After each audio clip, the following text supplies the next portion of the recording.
biologist Ray Samure had been looking a long time for some kind of free-flight predator demonstration to present at the preserve, until one day Alyssa Collins and Dave Canellis of Airborne Raptors Unlimited found him. Just sort of out of the blue, we got a package from Alyssa saying, we've been to the Springs, we love it, we're based out of Arizona, but we're coming to Vegas, and would this be something you'd consider? There was little to consider once Ray discovered the range of avian species and the variety of aerial skills that would be featured.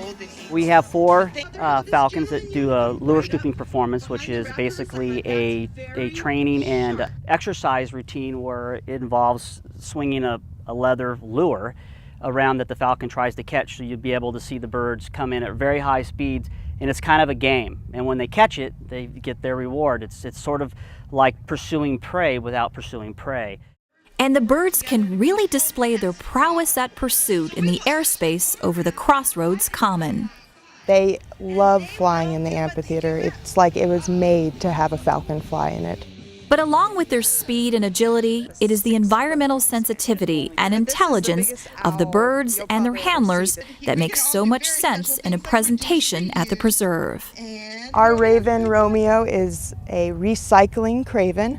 He teaches people that it's very easy for us all to help the environment by doing simple things on an individual basis.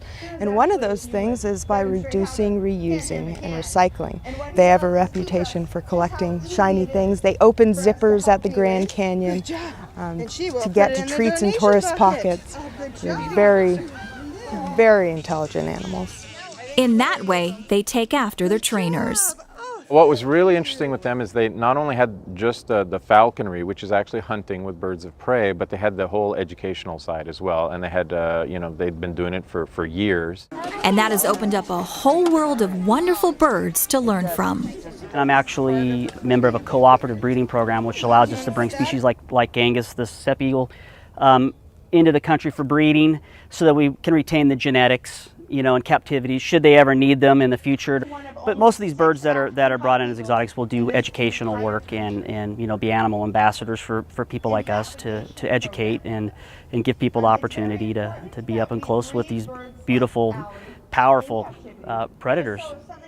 They're magnificent flying animals, and you get to see just how well adapted they are to flying in a constrained area. Especially the falcons, how they zip up, by these trees, and it's just phenomenal to see up close. Then, when they're at rest, you can see that flight is only one of their fine features. This is Eva. This is a Eurasian eagle owl, which is the largest species of owl in the world, and she's one of the stars in our show.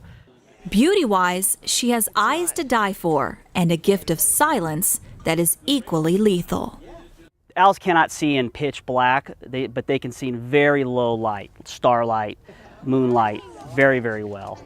They're very stealth. They actually have edging around their flight feathers that's called eyelashing, and it dampens the sound, so they're virtually undetectable in flight. But they're not really supernatural, so there are always some myths to be busted about the owl's actual abilities. Our favorite one is when we ask, how far do you think they can turn their head? And of course all the kids will go, all the way. And our response is usually they can only do that once. But they can actually turn their head 270 degrees because their eyes are fixed in their skull and they're unable to turn their eyes and look around like we are, so they have to turn their head. As awe-inspiring as Eva is, the youngest member of the troupe is just as darling. This is Dharma. She's a Barbary Saker falcon, and she's actually just a baby. We had the privilege of raising her from an egg this summer. So she's only a few months old. She is one of our greatest imprints, so she literally thinks she's a person. Before each program, she's actually out and she meets all the visitors to the Springs Preserve personally. And you can get really close to Dharma, and little kids actually come and touch her toes sometimes. Which shows she's been expertly trained by people who have a real interest in her well-being. Every bird chooses basically what they want to do. It's really the bird's choice, and she likes to be up close and personal with people. The birds are so completely at ease, it makes them even more accessible to an adoring public. They enjoy the opportunity to get some great photos of the free flight birds, ones that they would virtually not be able to get in the wild without great expense or traveling. Sometimes the enthusiasm of the human audience is matched by the rapt attention of passing raptors. Occasionally you could see some of the local peregrines gliding over to see what we have going on.